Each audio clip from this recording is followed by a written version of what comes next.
The journey back to Earth was bittersweet. The fleet traveled slowly, giving time for damaged ships to make necessary repairs. Medical frigates worked around the clock treating the wounded. Memorial services were held aboard every vessel, honoring those who had not survived. Nathan flew the Razor's Edge alongside the military convoy, though he could have gone ahead. His crew was quiet, processing what they had experienced. They had all seen combat before, but never anything like the battle at Calreth. Never something where the stakes felt so personal. Sarah's replacement gunner was a young man named Danny Scott.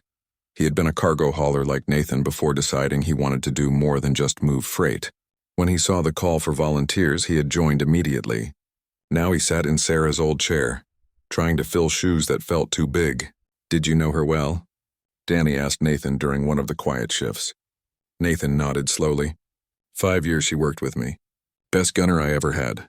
She could hit targets most people could not even see. But more than that, she was family. Everyone on this ship was family. "I will try to live up to her example," Danny said quietly. "Just be yourself," Nathan replied. "That is all anyone can ask." Sarah did not die to create some impossible standard. She died doing what she believed was right. Honor that by living your life well. On the Valiant, Hayes spent hours going through reports and recordings from the battle. He was writing letters to the families of everyone who had died under his command. Each letter was personal, describing how their loved one had contributed to the mission. It was the hardest part of command, but he owed them that much. Kyle found him late one night in his office, surrounded by files and half-written letters. "Sir, you should rest. You have been at this for 12 hours straight." Hayes looked up, his eyes red from fatigue. "These people died because I gave the orders. Their families deserve to know that their sacrifice mattered, that I remember each person's name and face." "The psychologists say you are going to burn yourself out," Kyle said gently. "Probably," Hayes agreed. "But I will burn out after every family gets their letter. Not before." He went back to writing, and Kyle quietly left him to his work. Meanwhile, the ripples of the Calreth incident were spreading throughout the galaxy. The story was being told and retold on 1,000 worlds. The facts were embellished in some versions, simplified in others, but the core remained the same. Humans had answered a distress call. They had fought against superior forces. They had won. On the Krathok homeworld, military analysts studied recordings of the battle obsessively. They broke down every human tactic, trying to understand how their fleet had been defeated so decisively. The consensus was disturbing. Humans did not fight like any other species. They treated war as personal. They took risks that should not work but somehow did. They were unpredictable and aggressive in ways that made traditional defensive strategies fail. One Krathok general filed a report that would become famous. "Humans do not calculate acceptable losses the way we do. They will sacrifice one ship to save 10 civilians. They will ram rather than retreat. They fight as if each battle is personal revenge. Recommend avoiding conflicts with human-protected species until we develop effective countermeasures." But the most significant changes were happening in the smaller species throughout the galaxy. Those who had felt vulnerable, who had feared the larger empires, now had hope. If the Venethi could be saved, maybe they could be too.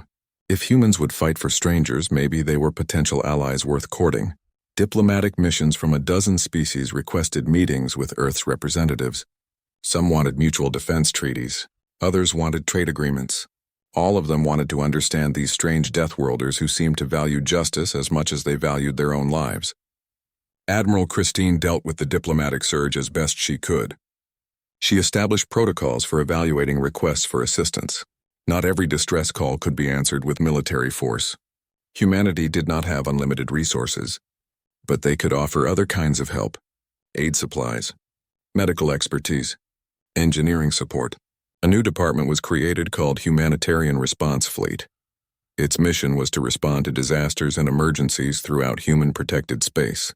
It would be staffed by volunteers, both military and civilian, who were willing to drop everything when the call came. Nathan signed up immediately. So did hundreds of other independent ship captains.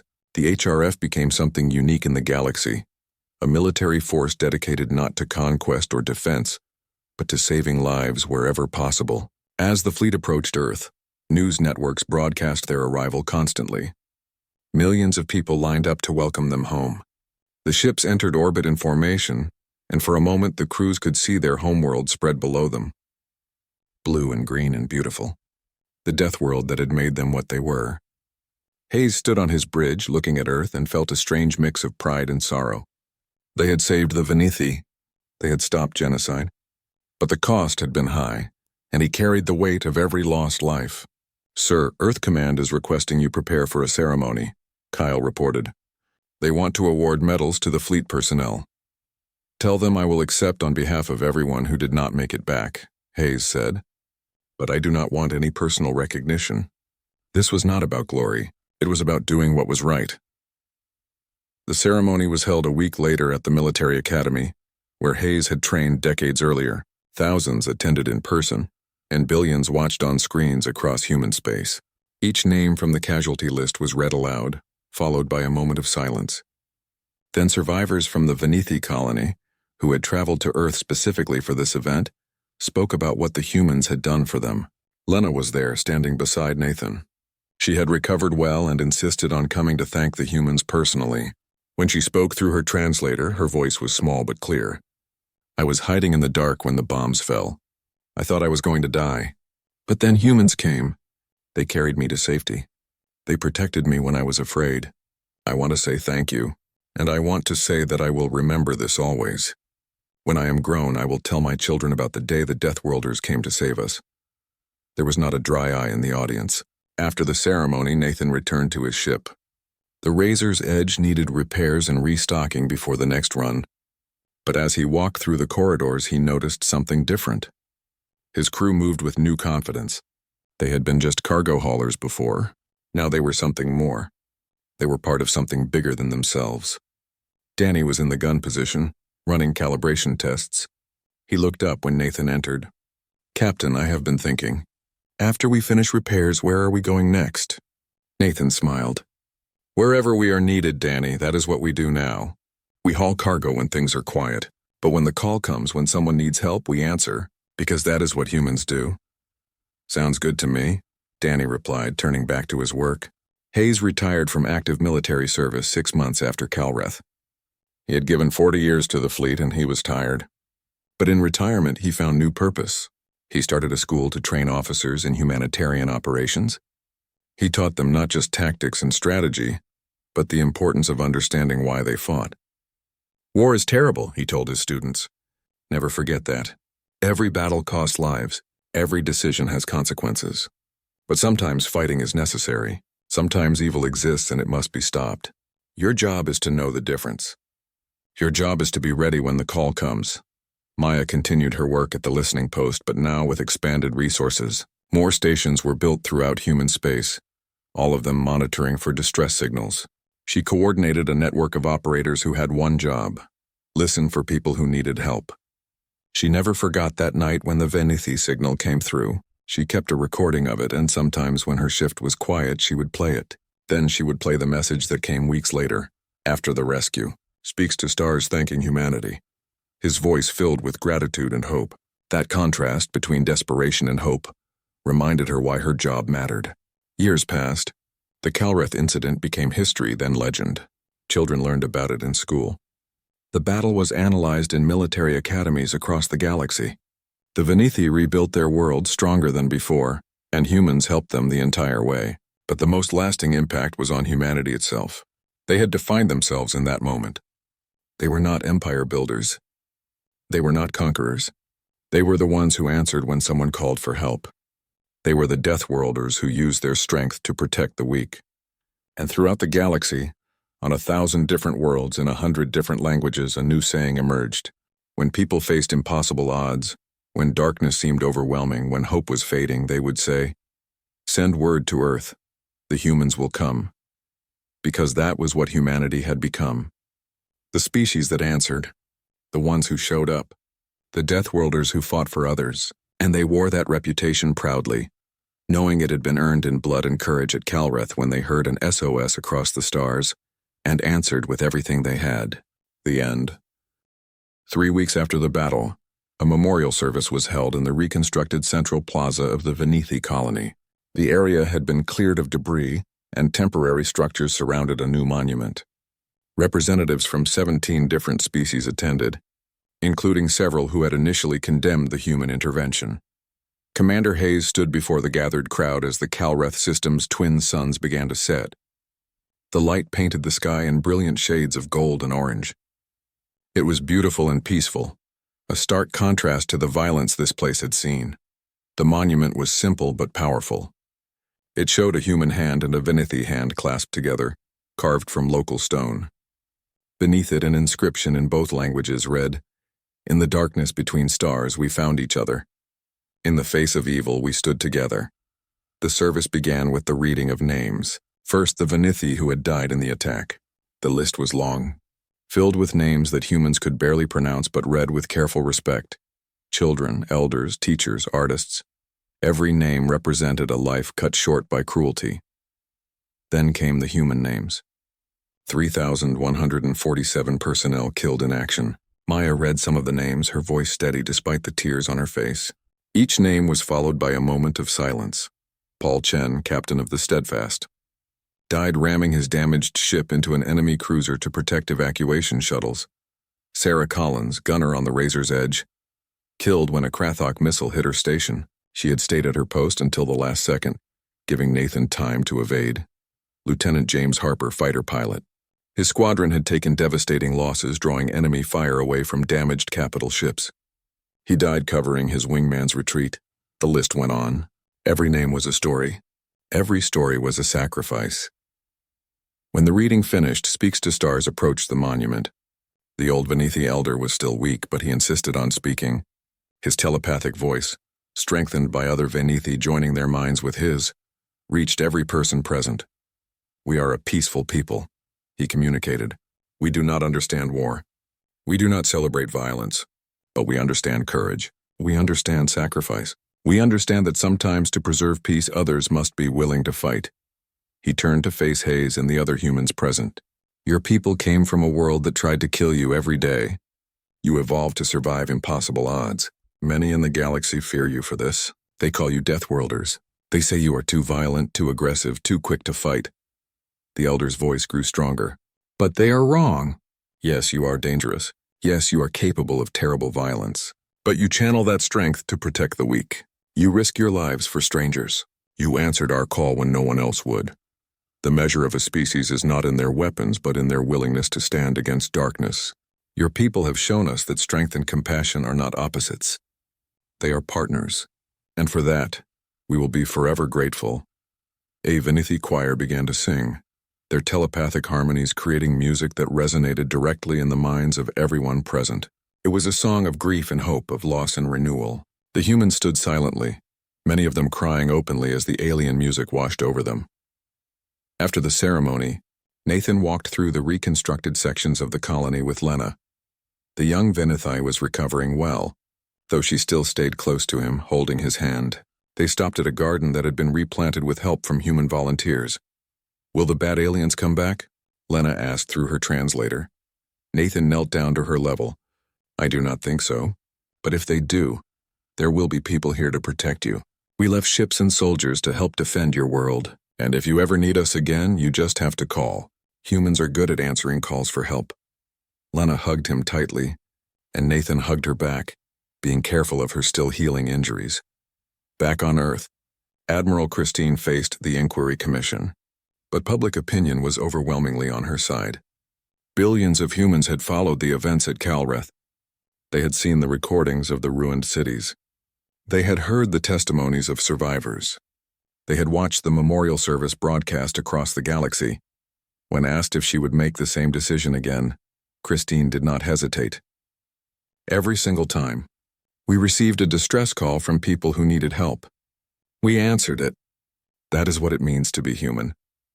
We do not always get everything right, but when someone is crying out in the darkness, we go to them. That is who we are. The Commission could not find any violations of law. The Venithi had called for help. Humanity had responded to a verified genocide. Every action taken was within established protocols. The inquiry ended with a recommendation that humanity's actions be entered into the record as an example of proper humanitarian intervention. But the real impact was felt across the galaxy. The Krathok Dominion, which had been expanding aggressively for decades, suddenly found their plans complicated. Other species who had previously feared them saw vulnerability. The quick destruction of the Krathok blockade had revealed weaknesses in their tactics and technology. More importantly, the message was clear. Attacking civilians, especially children, in any conflict involving human interests, would bring swift and overwhelming response. The humans were Deathworlders, yes, but they channeled that violence in defense of the innocent. Hayes received orders to return to Earth for debriefing and promotion.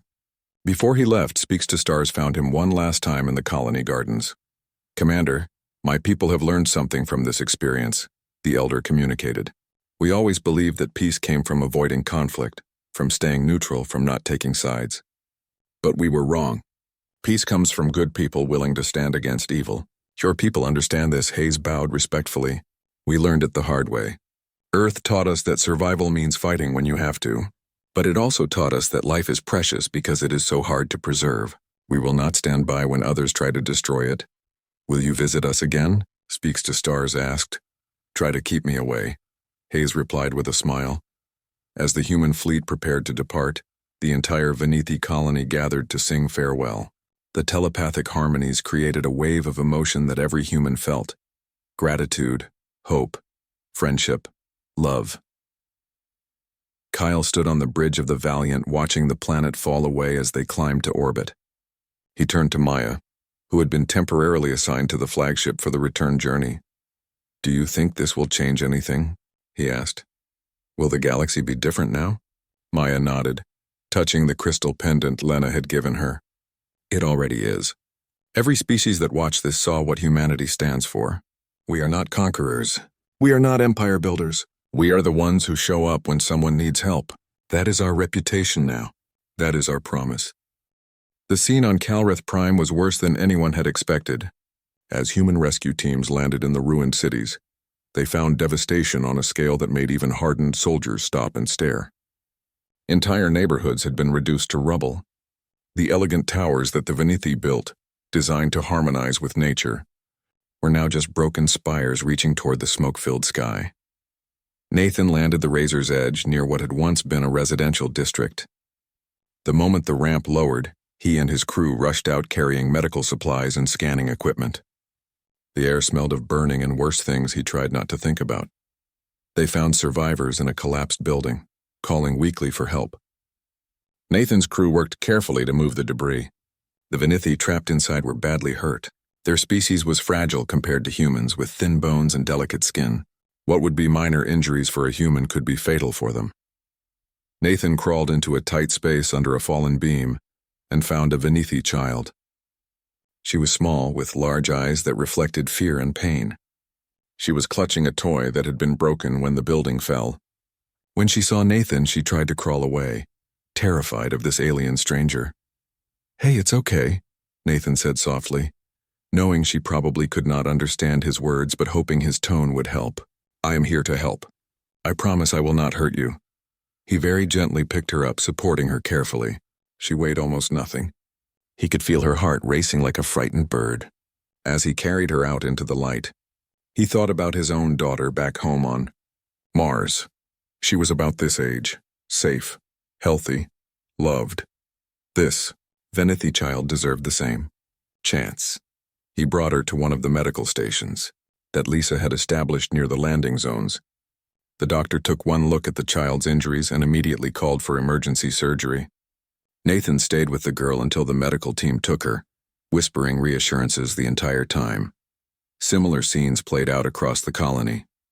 Human rescue workers moved through the ruins, finding survivors and bringing them to safety. The Venethi who were still conscious were overwhelmed by the emotions radiating from their rescuers. Even though the humans tried to stay calm, the Venethi could sense their telepathic presence. They felt anger like molten metal and protectiveness as fierce as a storm. An elder named Speaks to Stars met with Commander Hayes in one of the temporary shelters. The old Venethi's telepathic abilities were damaged from stress, so he used a translation device to communicate. His hands shook as he spoke. "Commander Hayes, your people came when no others would. The Galactic Council sent us messages of support but no ships. Other species offered their sympathies but no soldiers. Only Earth sent help." Hayes took the elder's frail hand carefully, aware of how easily he could hurt this gentle being. The Venethi helped humanity when we were new to the galaxy. You shared your knowledge and treated us with kindness. We do not forget our friends. Besides, you called for help. That is all we needed to hear. But the cost, Speaks to Stars said, tears running down his face. We have seen your casualty reports. Thousands of your people died for us. They died doing what they believed was right. Hayes replied quietly. Every one of them volunteered. Every one of them knew the risks. We could not save everyone, but we saved as many as we could. That has to be enough. The evacuation continued for days. Human ships ferried Venethi civilians off the planet to temporary refugee stations. Medical teams treated the wounded. Engineers started work on temporary shelters for those who wanted to stay. Construction drones filled the air, beginning the long process of rebuilding. But while the rescue operations continued, Admiral Christine Porter back on Earth was dealing with political fallout. The Krathok Dominion was demanding compensation for their destroyed ships. Several Galactic Council species were calling for investigations into human military actions. Christine sat in her office reading the diplomatic messages with growing frustration. A priority transmission came from the Galactic Council's Secretary of Peace, a being who believed proper procedure was the most important thing in the universe. Admiral Porter, the Council is concerned about humanity's unilateral military action. While we sympathize with the Venethi situation, there are proper channels for such interventions. We must request that human forces withdraw and submit to inquiry regarding possible violations of galactic law. Christine's response was direct and blunt. Secretary, the Council had 72 hours to respond to the Venethi distress call. You chose to form committees and scheduled debates. We chose to save lives. As for violations of galactic law, I suggest you review the Krathok bombardment patterns. They were systematically targeting schools and hospitals. We stopped genocide. If the Council wants to condemn us for that, go ahead and try. The message caused uproar in the Council chambers. Humanity was openly defying their authority. But something unexpected happened. Other species, smaller ones who had experienced Krathok aggression and received no help from the Council, began speaking up in support of Earth. A representative from the Talari species transmitted a message that spread across the galactic networks. Where was the Council when the Krathok destroyed our colonies? Where were these diplomatic channels when our children died? At least the humans do what they promise. At least the Deathworlders have honor. More species added their voices. The Council had always been dominated by powerful established civilizations who saw war as something to be managed through politics and procedure. But the smaller species, the vulnerable ones, they saw things differently. They saw that when death came from the stars, only the humans had shown up to fight. Back on Kalrith Prime, Nathan visited the Venethi child he had rescued. Her name was Lena, and she was recovering slowly. When he entered the medical ward, she looked up and recognized him. For the first time, she smiled. Through a translator, she said, "Thank you." Then she gave him a small crystal, traditional among her people as a token of remembrance. Nathan accepted it carefully, his eyes bright with tears. "You grow up strong, Lena," he said. "Do not let what happened make you afraid of the galaxy. There are good people out there. Remember that." Lisa had decided to stay on Kalrith Prime for an extended time, helping train local medical staff in trauma treatment. She had seen too much suffering to simply leave once the crisis was over. When Hayes asked if she was sure, she just nodded. "These people will need help for months, maybe years," she said. "Someone has to teach them how to deal with what they experienced. It might as well be me." Her dedication inspired others. Dozens of human volunteers stayed behind to help with reconstruction. Engineers, doctors, teachers. Even Nathan delayed his departure, using the Razor's Edge to ferry supplies between the colony and the refugee stations. The galaxy was learning what it meant when humans made a promise. They did not just send help and leave. They stayed. They rebuilt. They became part of the community they had saved. The first shot came from the dreadnought Retribution. Its main railgun fired a tungsten projectile the size of a car at incredible speed. The round crossed the distance to the nearest Krathok cruiser in less than 2 seconds. The enemy shields, designed to stop energy weapons, did almost nothing against solid matter moving that fast. The projectile punched through the hull like paper. It penetrated 3 decks before hitting the ship's main reactor. The explosion was massive, bright enough to be seen from the planet's surface. Where a Krathok heavy cruiser had been, there was now just expanding debris. That broke the shock. Both sides erupted into action simultaneously. The Krathok fleet turned to engage the humans, their weapons beginning to charge. But they were out of position, spread in a defensive sphere that was meant to stop approaching ships, not deal with enemies already inside their formation. Hayes watched his tactical display and gave orders rapidly. All destroyers, engage the support ships. Frigates, screen the carriers. Retribution, take the second cruiser. Valiant will handle the third. The space around Calreth Prime became a storm of weapons fire. Energy beams crossed the darkness. Missiles streaked toward their targets. Point defense systems tried desperately to shoot down incoming fire. Ships twisted and turned, their crews fighting both the enemy and the brutal physics of high-speed combat. Nathan brought the Razor's Edge in low, using the planet's magnetic field to mask his approach. A dozen other independent ships followed his lead. They were smaller and more maneuverable than the military vessels. They could take risks that the big ships could not. A Krathok destroyer tried to intercept them. Its weapons locked onto Nathan's ship and fired. Nathan threw the Razor's Edge into a spin, the energy beams missing by meters. His gunner, a woman named Sarah Collins, returned fire. Their lighter weapons could not penetrate the destroyer's armor, but they did not need to. They targeted the sensor arrays and communication dishes instead. Blinded and unable to coordinate with its allies, the Krathok destroyer became vulnerable. A human corvette swooped in and fired torpedoes into its exposed engine section. The destroyer's reactor went critical and the ship broke apart. But the humans were taking losses too. A Krathok cruiser caught the frigate Steadfast with a direct hit. The ship's shields collapsed and its hull breached in 3 places. Life support failed. The reactor started overloading. The captain of the Steadfast, a veteran named Paul Chen, had only seconds to make a decision. His ship was dying. His crew was already evacuating in escape pods. He could try to limp away, maybe save the vessel. Or he could make his death count for something. Paul locked his navigation controls on a collision course with the Krathok cruiser. He diverted all remaining power to the engines. Then he transmitted a final message to the fleet. "Tell my family I love them, and someone buy my crew a drink." The Steadfast slammed into the Krathok cruiser's command section at full speed. Both ships exploded in a ball of fire that temporarily blinded sensors across the battlefield. On the Valiant, Kyle watched the explosion with tears streaming down his face. He had served with Paul, had shared meals with him. Now he was gone. But because of his sacrifice, evacuation shuttles were getting through to the planet's surface. The battle continued for nearly 4 hours. It was brutal and chaotic, with neither side giving ground easily.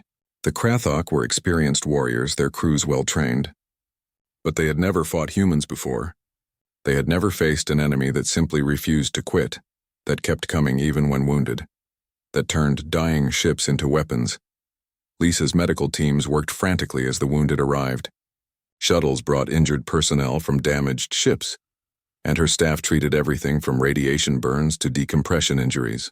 She moved from patient to patient, making quick decisions about who needed immediate surgery and who could wait. One young gunner, barely 20 years old, grabbed her hand as she passed. "Doc, are we winning?" Lisa looked at the blood-soaked deck, at the rows of injured and dying, and lied. "Yes, we are winning. Now save your strength." But slowly the tide turned. The Krathok had started with superior numbers and position. But human tactics were relentless. Every time a Krathok ship tried to re-establish a defensive line, human fighters broke through.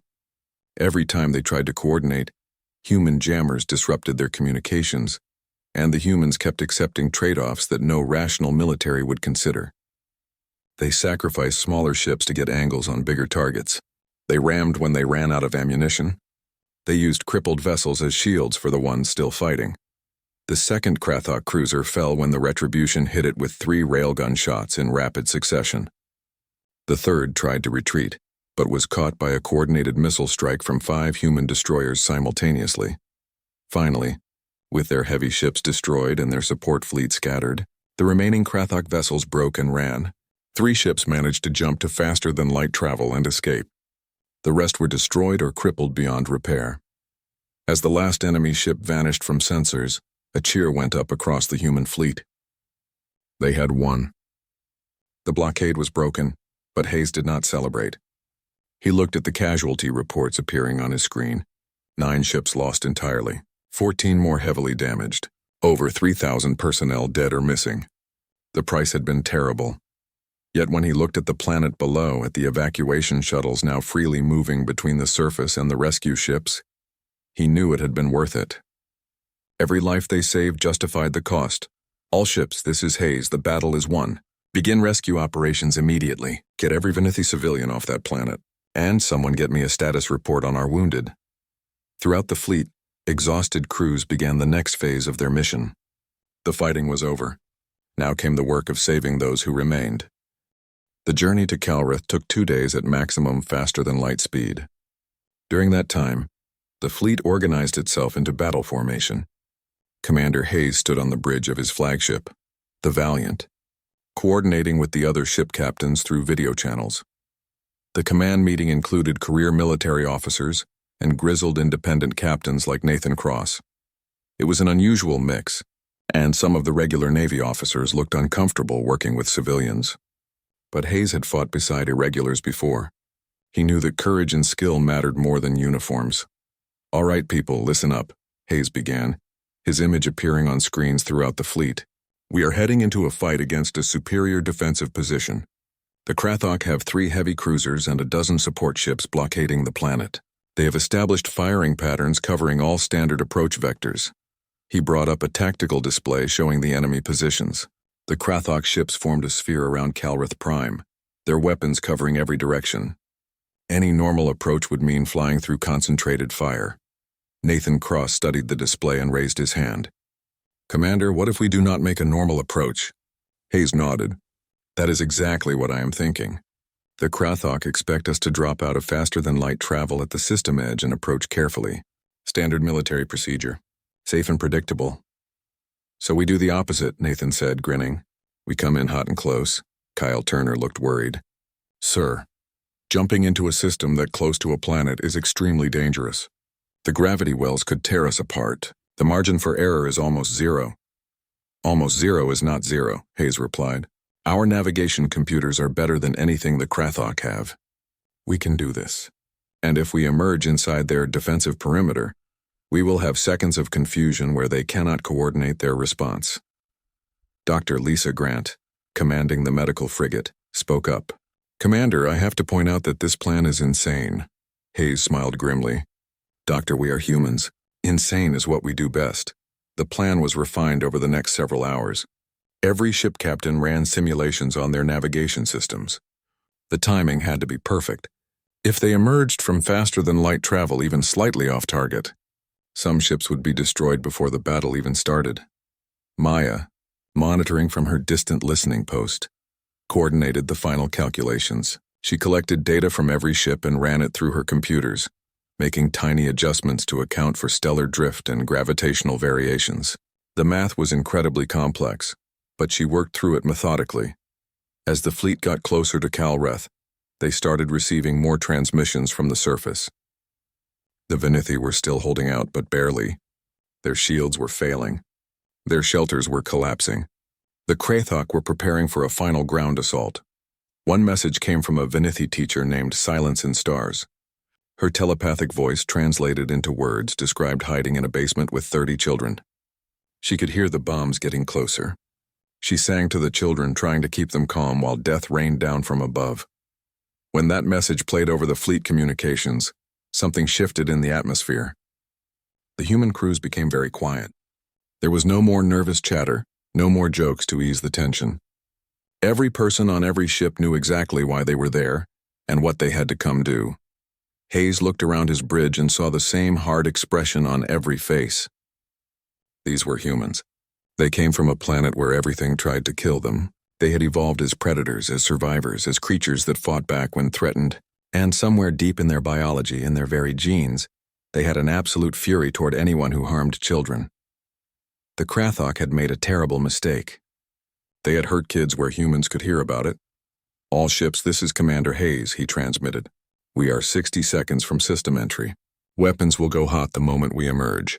Primary targets are the cruisers currently bombarding the surface. Secondary targets are any ship blocking the evacuation routes.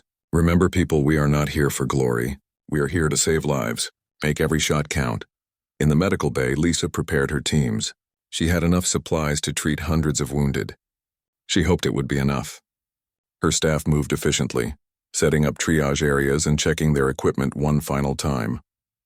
On the razor's edge, Nathan checked his weapons personally. His ship was old and battered, held together with repairs and spare parts. But the guns worked, and that was all that mattered. His crew of 6 stood ready, every one of them a volunteer who had followed him into danger before. Throughout the fleet, the same scenes played out. Engineers double-checked the reactors. Gunners calibrated their targeting systems. Fighter pilots climbed into their cockpits. Everyone knew their job. Everyone was ready. The countdown reached 10 seconds. Navigation computers made final calculations. Faster-than-light drives began spinning down, preparing to drop the ships back into normal space. 5 seconds. 4. 3. Maya held her breath at her monitoring station 40 light-years away, watching the timer tick down. 2. 1. The human fleet emerged from faster-than-light travel directly inside the Calreth system, barely 1,000,000 kilometers from the planet. 57 ships materialized in perfect formation, already oriented toward their targets, weapons charging. For 3 full seconds, the Krathok fleet did not react. They were too surprised. Their sensors had been watching the system edge, expecting a cautious approach.